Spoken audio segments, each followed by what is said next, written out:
I will never forget that day, unlike the calm, routine days I had grown accustomed to. Everything changed in an instant. That morning, I woke up as usual. I made myself a cup of coffee and stood by the window, watching the world outside. I was 61 years old, but there was a part of me that had always felt young, refusing to accept the reality of aging that I had taken such care to manage. I exercised regularly, and every time I looked in the mirror, I tried to see someone who was still vibrant and attractive.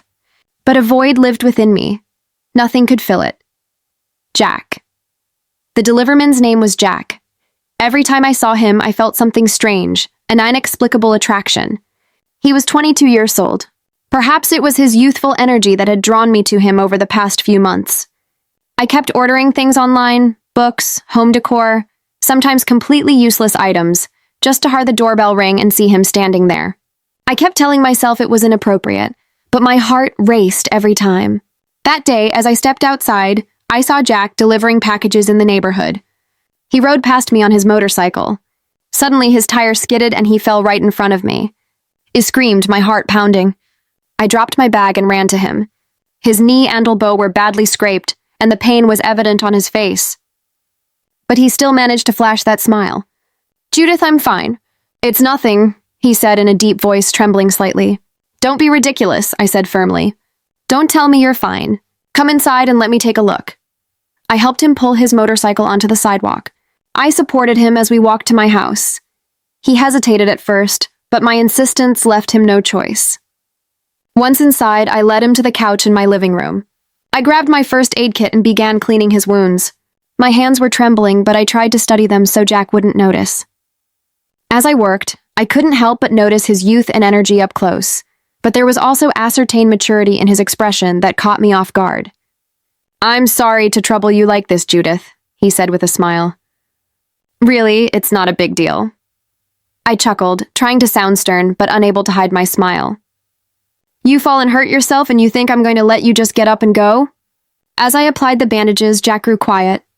His eyes were fixed on me and the air between us grew heavy. When I placed the bandage on his arm, our hands brushed for a brief moment.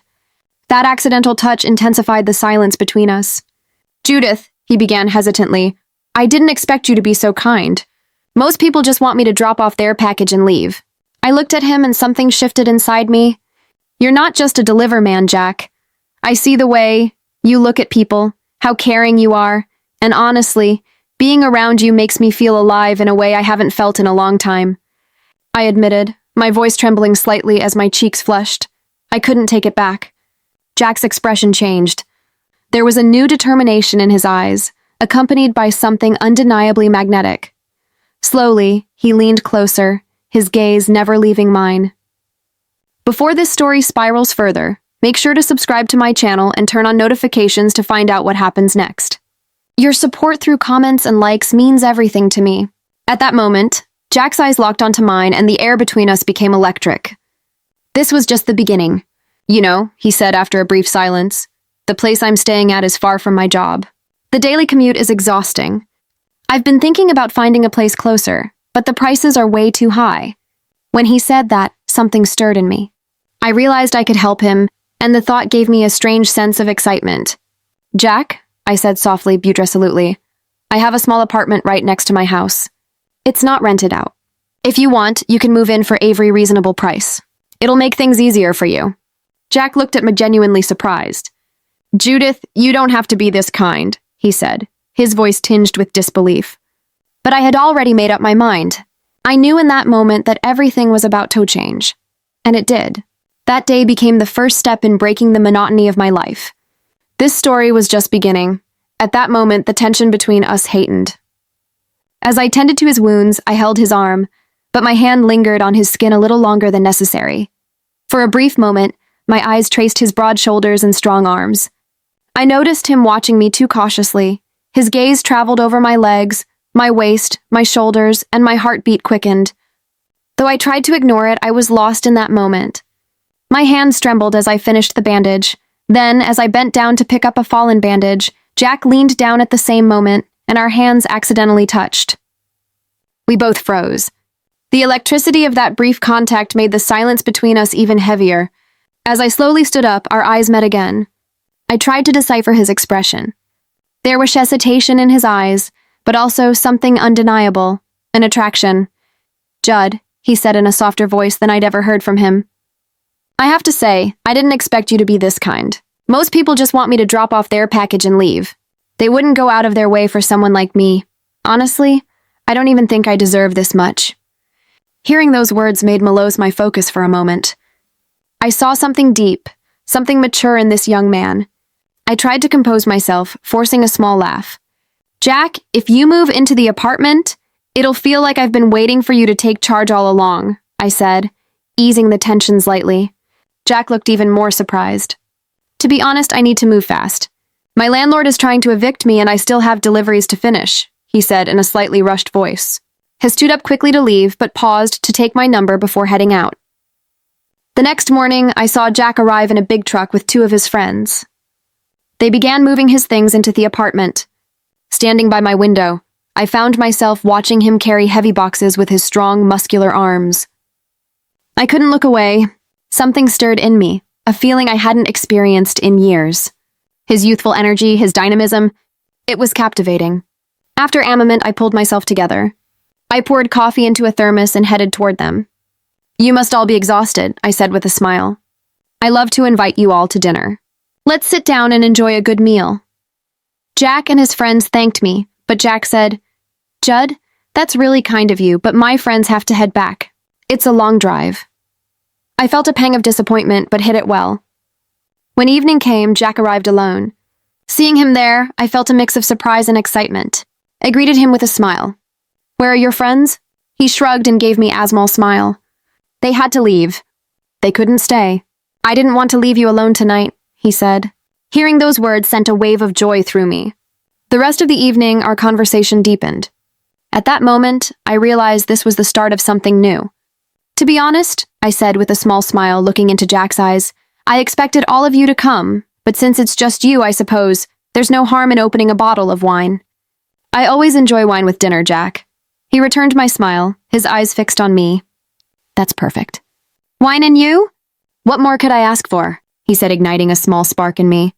I went to the kitchen, grabbed a bottle of red wine and 2 glasses, and brought them to the table. As I opened the bottle, I tried not to notice how Jack was watching me, observing me as if trying to figure me out. But I could feel his gaze following my every move. During dinner, with the help of a little wine, our conversation grew more personal. "Loneliness," I said, taking a sip of wine. "Sometimes it's almost unbearable. It can drive you mad. I've spent most of my life living for others, and now I realize how much time I've wasted." Jack listened intently, his expression soft and understanding. "Loneliness is tough at any age, but you, Judith, your home, your cooking, even the way you dress. Everything about you shows so much care and effort. You've made yourself so beautiful. It's unfair that someone like you has to live alone." Those words caught me off guard. It had been so long since anyone had spoken to me like that. My heart raced as I looked into his eyes, realizing that the connection we were building was something I hadn't felt in years. His words both surprised and deeply moved me. "No one," I said softly, "has said anything like that to him in years." My heart was pounding. "I understand what you mean, but sometimes no matter how hard you try, no one notices." Jack set his wine glass on the table and leaned toward me, his gaze intense and focused. "You're wrong," he said in a low, resolute voice. "It's impossible not to notice you." Those words stirred something in me. Combined with the wine, my heart and mind were at war. His eyes stayed locked on mine, and the way this young man looked at me with such attention sent a shiver through me that I hadn't felt in ages. "Jack, you're every kind," I said with a slight smile, though there was a tremble in my voice. I clasped my hands in my lap, but I couldn't tear my eyes away from his. At that moment, the space between us felt much smaller than it actually was. "I should be honest," he said suddenly, his voice deeper. "When I came here, I was just looking for a fresh start. But the more I talk to you, the more I want to get to know you better. There's something different about you, Judith. It's like you carry a light, something alive." Those words left me stunned. The wine, the atmosphere, his gaze, it all hit me at once. I took a deep breath, but my heart was beating so fast I couldn't calm down. "Jack," I said, locking my eyes with his, "you've made this night so special. No one has made Dean feel like this in a long time." At that moment, the tension between us reached its peak. As Jack's eyes met mine, it was as if the world stopped. Without thinking, caught in the magic of the moment, I leaned toward him.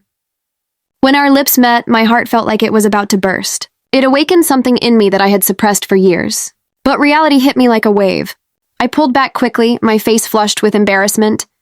My thoughts spiraled into chaos. "This isn't right," I whispered, avoiding his gaze. I stumbled toward the kitchen to escape the storm within me. I hadn't realized Jack had followed me until I felt his hands on my waist. His closeness stopped me in my tracks. "Judith," he said in a low but firm voice. He gently turned me to face him, his eyes locked onto mine, this time deeper, more intense. I couldn't breathe. I couldn't escape. My hands instinctively rested on his shoulders. His strong arms held me tightly as if we were the only two people in the world. Jack broke the contact for a moment and looked into my eyes. "Judith, do you really want this?" he murmured, his determination unraveling me completely. I nodded slightly, my voice barely above a whisper. "Yes," I said as his hand moved gently along my back. He guided me toward the bedroom. My heart raced with every step, my anticipation growing. Once in the bedroom, I sat on the edge of the bed, and Jack stood before me for a moment. His eyes roamed over me, and I noticed the warmth in his gaze. I raised my hands to my shoulders, sliding the thin straps of my dress down. The fabric slipped to my feet, leaving me vulnerable. The admiration and desire in Jack's eyes fueled me. For him, this moment was unlike anything I had dared to imagine in years. All that was left was to surrender completely to the tide of the night. As I laid back on the bed, I caught a glimpse of myself in the mirror across the room. I looked mature and alluring in that moment. Jack gently placed his hands on my shoulders, guiding me to lie down as he hovered above me. His eyes locked onto mine, his hands resting on my waist, moving slowly. In that moment, I felt something I hadn't felt in so long, something I deeply missed. It didn't take long for me to respond, letting out a sound that surprised even me. I didn't know where to place my hands. It was as if I couldn't keep up with what I was feeling. Everything was so beautiful and it had been so missed. The emotions overwhelming me were intensified by the sheer intensity of it all. I closed my eyes, letting myself get lost in the. When I opened them to look at Jack, I saw him flushed and breathless. That sight excited me even more. I couldn't help myself, murmuring a plea for it to happen again. Jack, catching his breath, responded, "I want it more than you do." That day he made me happier than I had been in years. He looked so at ease lying beside me, his breathing calming. Finally, I glanced at the floor beside the bed, seeing our scattered clothes, and I smiled.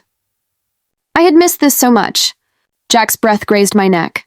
The silence between us was filled only by the sound of our breathing after everything that had happened.